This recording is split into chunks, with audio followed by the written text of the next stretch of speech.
From your side of the story, and for everyone to refresh their minds, what is the actual plan for this project? The project has about 80 townhouses, and then there's 4 little shops. What are your reasons for wanting to go ahead with this project? There's still an overwhelming shortage of dwellings. In what ways will it benefit the community? Firstly, it's providing housing. By doing this development, hundreds of people get employment in the construction of it. So it creates work for people doing it. Then once they're in there, you've got that extra spending of money within that little community. And that little strip shopping centre either has to keep growing its income or die. What kind of communication have you had with the Whitebridge Community Alliance? We've been there when they've had their meetings, and our planner has spoken at those meetings. What do you think about the protests about this project or towards this project?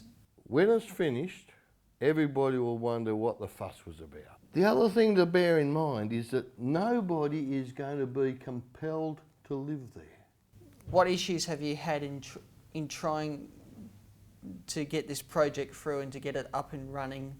The issues have been from the traditional NIMBY, not in my backyard syndrome.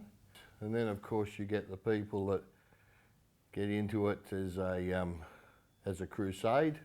We also went to the little shopping strip. In the course of that happening, they got spat on and had stones thrown at them.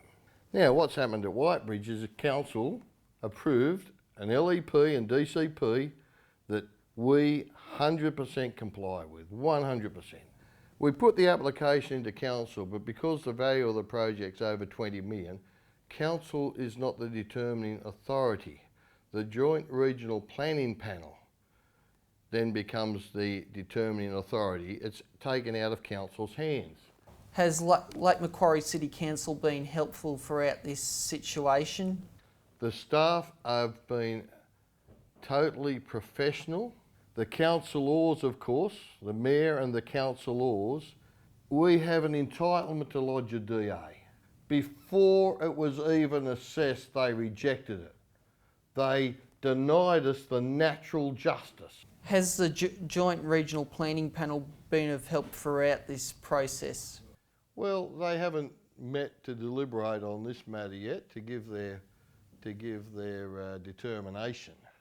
How big an impact would a JRPP ruling that reduced the number of dwellings in the development have on the viability of this development?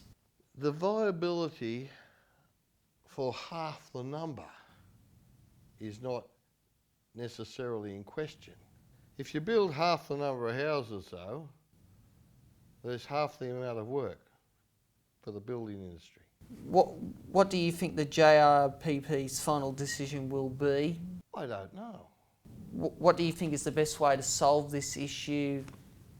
And in your view, is this likely to happen? It will work its way to its conclusion. And if the conclusion isn't something that's acceptable to us, we have our rights. There's no reason for it to happen.